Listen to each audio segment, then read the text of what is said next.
Troisième journée des réunions de printemps du groupe de la Banque mondiale et du Fonds monétaire international, marquée par la signature de deux projets.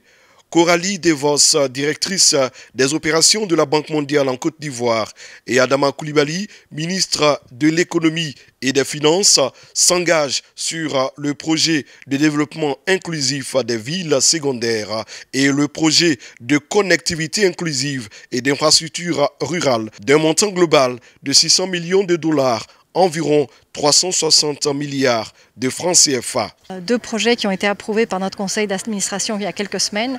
Un premier programme pour un montant de 300 millions de dollars qui vient soutenir le développement des villes secondaires, en particulier dans le nord de la Côte d'Ivoire.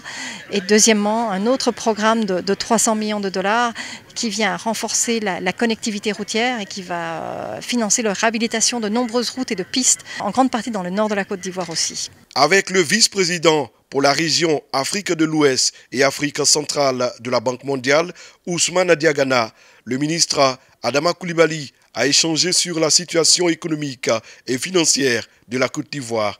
Il a également été question des réformes en cours soutenues par la Banque mondiale. Un partenariat qui est déjà très riche avec un portefeuille de plus de 3 milliards de dollars et qui va certainement élargir suite à l'approbation par le conseil d'administration de la Banque mondiale d'un nouveau cadre de partenariat avec la Côte d'Ivoire pour la période 2023-2027.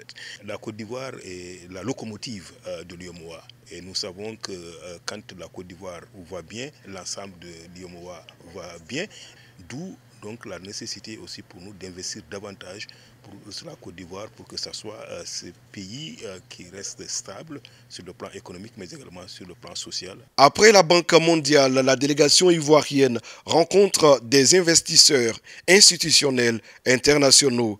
Ici aussi, la bonne santé financière de la Côte d'Ivoire a été présentée. Nous sommes venus ici pour leur exprimer notre souhait de les voir continuer de s'engager en Côte d'Ivoire et leur dire que bien sûr nous n'avons pas eu de problème avec le Fonds monétaire international depuis 2 ans, mais ça ne nous a pas empêché de continuer à tenir les réformes, à gérer les finances publiques de la façon la plus rigoureuse possible et à maintenir nos niveaux de performance. Les investisseurs sont intéressés toujours à la Côte d'Ivoire. Je pense qu'ils sont partis satisfaits. La délégation ivoirienne se réjouit de la confiance renouvelée des investisseurs. Au total, des contacts fructueux pour le développement de la Côte d'Ivoire.